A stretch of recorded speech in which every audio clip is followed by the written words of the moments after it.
Play the Reverend Robertson doing his bit on radio. What was it? Radio? It's 25 minutes past 7. Now, a drive-in cinema and former parade ground in North East Hampshire will be transformed into a venue for 1,000 voices next Saturday.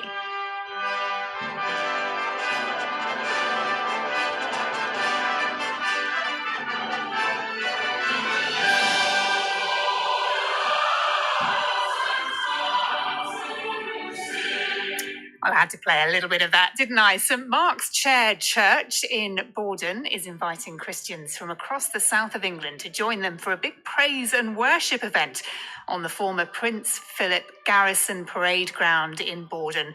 And the Reverend Ian Robertson is on the line now. Good morning.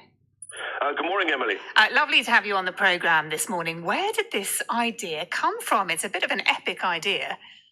It's a terrifying idea, if we're truly honest. We are St Mark's Chair Church is a church with a big heart, but we're not a large congregation. And I think with all sort of institutions, we're trying to come out of COVID as healthy as possible. And I've been here about 11 months. And back in January, part of my role as the minister here serving Church of England, the Methodist Church and the URC, we had a Methodist covenant service. And I threw everything sort of Methodist and traditional at it, and part of that was a lot of Charles Wesley hymns, and Over 1,000 Tongues was the last hymn. And at the end of it, I looked at the congregation and said, wouldn't it be marvellous if we could have 1,000 Christians worshipping in Bordon? And they said yes, and it's gradually, by God's grace, it's grown from there. Wow, thinking big. I love that. So how is it all going to work? By a lot of grace. And also a lot of generosity. I'm just a simple, you probably hear my voice, I'm a simple West Country boy, and landed in Bordon. I've never been in a place where there's been so much Christian history of people believing that God really wanted to do something very special in Bordon. Simply started to test those prophecies, really, and those thoughts.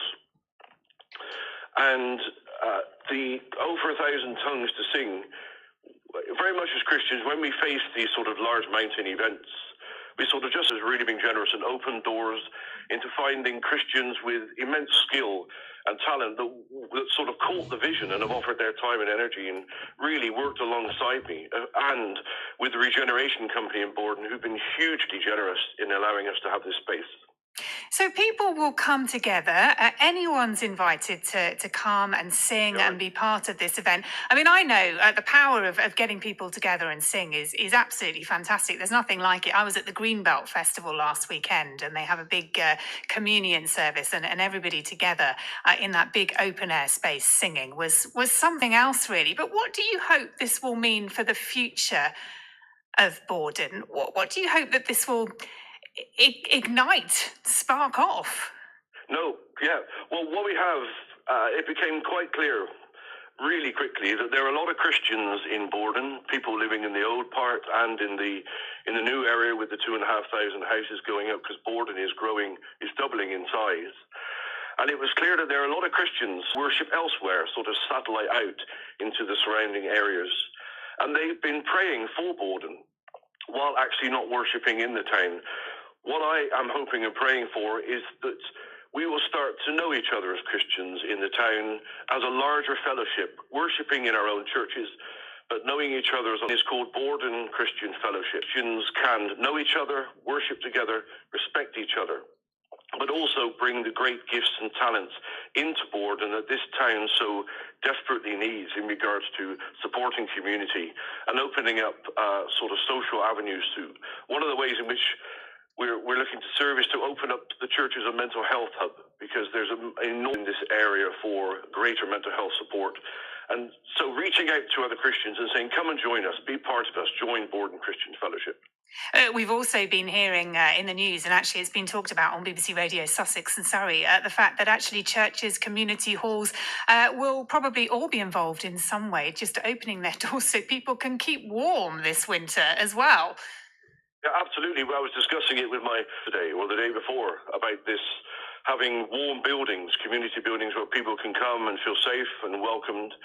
And Christian love is about welcoming and offering itself to the good of others. Christ himself, offered himself for us, and the Christian church, as sort of Christ's light on earth, wants to reflect that light and that love. So yes, definitely, we at St. Mark's and other Christian denominations in this time will be looking to do the same.